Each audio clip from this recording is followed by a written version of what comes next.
Lorsque j'ai parlé tout à l'heure de Victim First, j'ai souligné les capacités limitées et humaines du CCIB à soutenir toutes les victimes qui font appel à lui. Pour lutter contre le racisme, la haine, la xénophobie, les discriminations, il faut des moyens financiers parfois importants. Le bénévolat ne suffit pas, la bonne volonté ne suffit pas. Les organisations de la société civile sont légitimes et sont indispensables à une société, parce que lorsque la société civile s'affaiblit, c'est toute la démocratie qui s'affaiblit. Alors, est-ce que donne-t-on les moyens financiers aux associations antiracistes pour pouvoir soutenir toutes ces victimes? Nous allons écouter Mireille, qui va nous donner un retour d'expérience de certaines associations qui essaient de lutter contre l'antiracisme et qui se heurtent à certains obstacles. Mireille, you are welcome.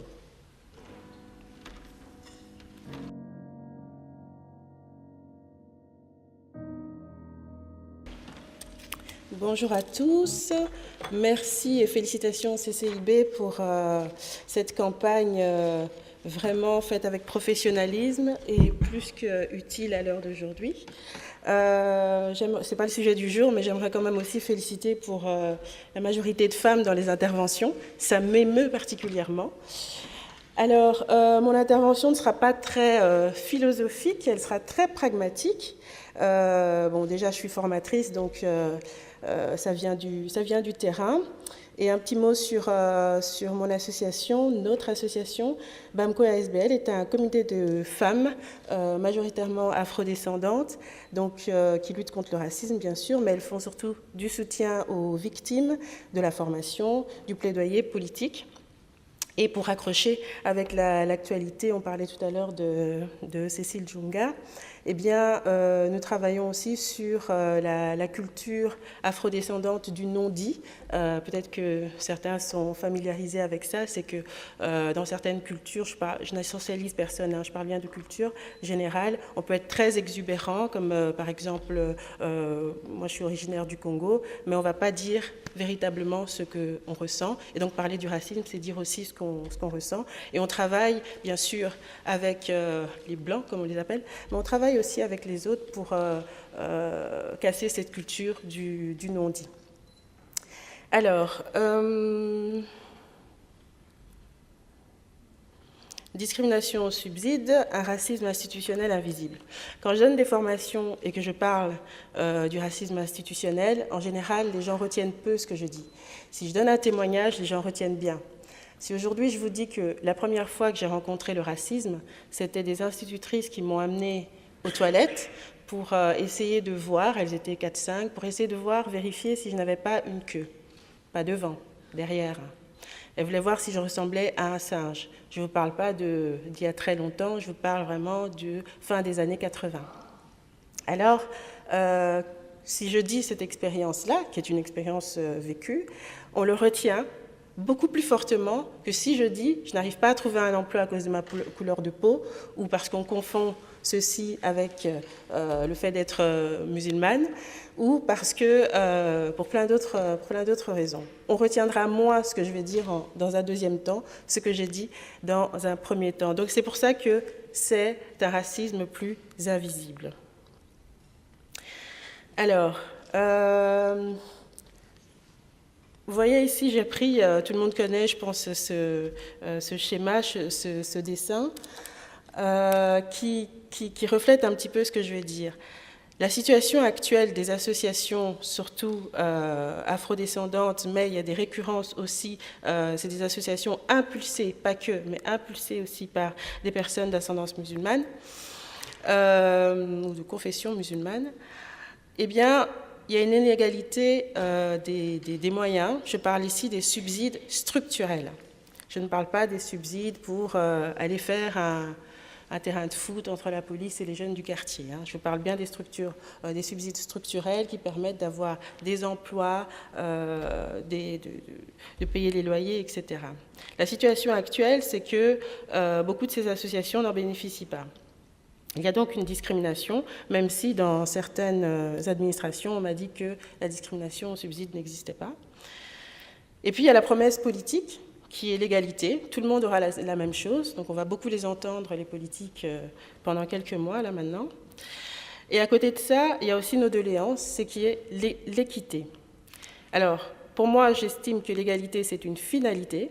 On doit tous arriver à un traitement égal, mais que le processus, en tout cas dans ce qui est l'attribution des subsides, il devrait y avoir plus d'équité en fonction de la situation des associations. Peut-être pas prise personnellement chaque association, mais je dis bien de certaines associations. Quand on a une association ou des associations de personnes handicapées, il y a des difficultés particulières dont il faut tenir compte lorsqu'on a le processus d'entrée du dossier. Voilà. Et puis il y a aussi la possibilité de changer les règles. Changer les règles, c'est-à-dire, par exemple, changer les règles administratives ou alors penser à l'autofinancement. Sauf que l'autofinancement, on vous traite très vite de communautariste, mais j'y reviendrai. Alors, il y a des associations aujourd'hui de jeunes afrodescendants qui se créent et qui d'emblée refusent tout subside étatique. Pourquoi ? Pour ne pas connaître justement la violence du processus. Donc c'est assez intéressant. Alors on part du principe que c'est parce qu'elles sont extrémistes, etc. Non, pas du tout. C'est qu'elles vivent de l'expérience des aînés. Elles disent, nous, on ne veut pas vivre ça, on passe plus de temps à chercher du subside finalement qu'à travailler sur le terrain. Alors qu'est-ce qu'on fait ? Eh bien, on élimine ça d'emblée, on ne demandera jamais de subside. Bon, elles existent, elles fonctionnent, avec difficulté, mais elles fonctionnent. Et donc, dans le processus finalement de recherche d'équité, j'ai déjà rencontré des cas où il y avait des mesures d'ajustement où on changeait la règle. Alors, il y a possibilité de changer les règles dans l'accès aux subsides, mais aussi dans les relations avec les administrations. Alors, dans l'accès aux subsides, il y a la question de l'inégalité des moyens. C'est un angle mort, en fait, de l'antiracisme, parce que avant d'introduire le dossier, on a déjà une situation qui est différente d'une association à une autre. Quand on a 20 employés, ou même que 10, qui peuvent construire, faire des recherches, écrire, photocopier, machin, etc., on est à l'aise, c'est facile. En tout cas, c'est plus facile que quand on a quelques bénévoles qui doivent soit travailler à côté, soit d'autres situations compliquées, ou alors quand le salon des administrateurs pour faire les réunions ne suffit plus. À un moment donné, le volontariat est limité et c'est une difficulté qu'on rencontre aussi donc, dans la réalisation de nos objectifs antiracistes. Alors, les mesures d'ajustement politique dont je parlais tout à l'heure, j'ai eu une expérience, c'est que, je ne vais pas les citer, mais une administration lance un projet, un appel à projet sur la question des femmes, la question du genre. Et ce qui se passe, c'est que toutes les associations qui répondent sont pilotées, menées et ont en vue des hommes. Et donc, ils font leur sélection, prennent tous les critères en compte et finalement se retrouvent avec une panel d'associations fortement masculines, même dans leur composition. Et puis, ils décident d'une mesure d'ajustement, puisque quand même, c'est un appel à projet sur les femmes. Et la mesure d'ajustement ne consiste pas à prendre des projets moins meilleurs, puisque l'enveloppe était fermée, non. Ce qu'ils font, c'est qu'ils vont chercher dans un autre appel à projet, une autre enveloppe, où le projet, l'appel ne marchait pas très bien, ce n'était pas très pertinent, et ils le reversent dans celui-là, et ils ont pu prendre des femmes. Et donc là, ça me fait penser à ce slogan très connu, « Ne me libère pas, je m'en charge », puisque là, on permet à des femmes de travailler elles-mêmes sur les questions de genre, etc. Mais lorsqu'on propose ça dans le cadre des projets antiracistes, ce qui se passe, c'est qu'on dit « Ah, en fait, vous voulez un traitement de faveur ». On n'a pas le même raisonnement. Pourtant, c'est quasiment la même situation. Et donc, on s'est retrouvés dans des situations, on avait plein d'associations mainstream, généralement d'hommes blancs, très à l'aise de faire de grandes campagnes antiracistes sans avoir les racisés ou les racialisés avec eux. Moi, je trouve ça scandaleux, puisqu'on ne peut pas laisser faire des campagnes sur le genre sans avoir des femmes ou autres. On ne peut pas laisser non plus des campagnes antiracistes sans avoir toute la palette. Donc, je trouve que c'est aberrant, mais aujourd'hui encore, c'est quelque chose que l'on n'accepte pas. On considère qu'on se victimise ou qu'on demande un traitement de faveur. Alors, il y aurait aussi plein de choses à dire sur la relation à l'administration, parce que l'administration, ce sont des fonctionnaires, ce sont des personnes, c'est pas seulement une structure, une machine, ce sont vraiment des personnes qui ont un passé, et parfois un passif aussi, avec des personnes d'origine différente ou de confession différente. Et ces personnes ne sont pas toujours touchées par nos formations à l'antiracisme. On a ici des associations, notamment BIPAX et d'autres qui ont parlé, tu vas parler, qui font des formations sur l'antiracisme. Mais ces fonctionnaires pensent qu'ils n'en ont pas besoin. Ils pensent que c'est pour leurs collègues qui sont des animateurs, des formateurs, c'est eux qui en ont besoin. Eux, ils sont derrière leur bureau avec les papiers, ils appliquent les règles et ils n'ont pas besoin de formation antiraciste. C'est faux. Ils en auraient besoin aussi parce que ils vont remanier des angoisses coloniales sans s'en rendre compte. Ils vont avoir des stéréotypes eux aussi, peut-être sans en rendre compte. Alors, il y a toute une palette d'excuses qu'on nous donne pour ne pas octroyer des subsides. Parmi elles, il y a pas connu de nos services. Il m'a toujours fait rire celui-là. C'est comme quand on arrive en boîte de nuit, pour ceux qui y vont. Bon, moi, j'y vais pas, mais je sais que mon frère y va. Et on lui dit toujours, mais on ne te connaît pas. Il dit, oui, mais pour me connaître, il faudrait me laisser rentrer au moins une fois, qu'on fasse connaissance et que je pourrais revenir. Donc c'est ça, on n'est pas connu des services et on se demande à quel moment on pourrait être connu. Association émergente. Ça aussi, c'est quelque chose d'assez intéressant parce que, pour ceux qui connaissent, Paul Panda Farnana, l'un des premiers antiracistes en Belgique d'origine congolaise, donc afrodescendante, a créé la première association afrodescendante en 1920.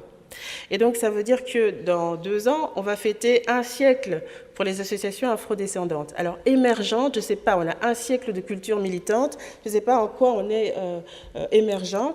Et surtout, au moment où on me sortait ça, je travaillais dans une association qui avait été créée en 1989. Donc, ça faisait un bout de temps.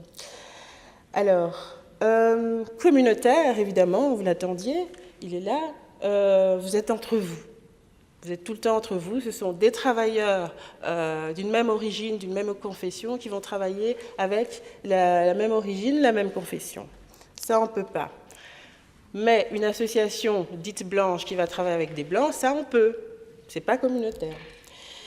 Ou même des personnes qui parlent flamand, qui vont travailler avec des flamands, ça aussi, on peut. Ce n'est pas communautaire. On va critiquer la stratégie d'autofinancement aussi. On va qualifier ça de communautaire aussi, parce qu'il y a des jeunes associations dont je parlais tout à l'heure qui essaient de s'autofinancer. Bon, ils vont faire des t-shirts, ils vont les vendre, mais au bout d'un moment, les t-shirts, ça ne rapporte pas beaucoup. Donc, qu'est-ce qu'ils vont faire? Ils vont s'allier peut-être avec des entrepreneurs qui sont dans des pays d'origine, etc., et qui, eux, peuvent faire du mécénat et tout ça. Et puis, on va leur dire que ça aussi, c'est communautaire, c'est entre vous. Alors, ah oui, il y a aussi le fait d'ajouter des nouvelles règles à l'entrée de l'appel à projet. Donc, parce qu'ils n'ont pas confiance, ils vont créer des règles qui sont écrites nulle part. On va vous dire, écoutez, si l'association existe encore dans 1 an, on veut bien accepter votre dossier. C'est écrit nulle part. Ou alors, envoyez-nous le CV de tous les administrateurs, mais aussi des animateurs, avant d'introduire le dossier. Ou alors, on vous demande de déposer votre dossier plus tôt que les autres. Donc la date, par exemple, c'est le 30 juin. On va vous demander de le déposer le 20 juin pour qu'on puisse voir si votre dossier vaut la peine d'être déposé. Et j'ai déjà eu des cas où on s'est échiné sur un dossier et à la fin, on m'a dit « c'est pas tout à fait ça, en fait. Donc, on vous déconseille de déposer le dossier. » Donc, on a travaillé pour rien. Et quand vous introduisez quand même donc, ce fameux dossier, on va vous juger d'ingérable. Donc ça, c'est plutôt pour les afrodescendants. Et on va plutôt dire incontrôlable pour les personnes de confession musulmane, une association de... Alors, ingérable, incontrôlable, ça veut dire... c'est des synonymes, mais quand même, je pense que c'est intéressant qu'il y ait des mots différents qui soient utilisés. Alors, et puis bon, je ne vais pas tous les énumérer, mais je ne peux pas continuer en passant sans citer celui-là, le classique mise sous tutelle.